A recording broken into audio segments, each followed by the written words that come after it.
बहुत अरसा हुआ एक दिन, बहुत अरसा हुआ एक दिन, बताया था मुझे उसने, बनाना कुछ नहीं आता। अगर मैं कुछ बनाती हूँ तो बस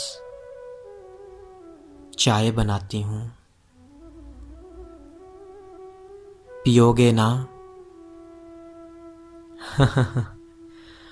और मैं इस बात पर मुस्कुराता ही रहा था कि बनाना कुछ नहीं आता, बनाती हो तो बस चाय। मुझे चाय से उलझन है, नहीं पीता, नहीं पीता।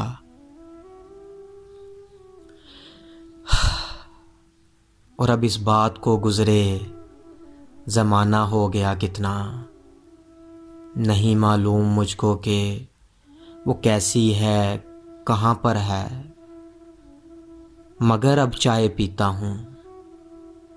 हाँ हाँ, मगर अब चाय पीता हूँ, बड़ी कसरत से पीता हूँ, बड़ी हसरत से पीता हूँ, बड़ी हसरत से पीता हूँ। बहुत अरसा हुआ एक दिन, बताया था मुझे उसने, बनाना कुछ नहीं आता, बनाना कुछ नहीं आता।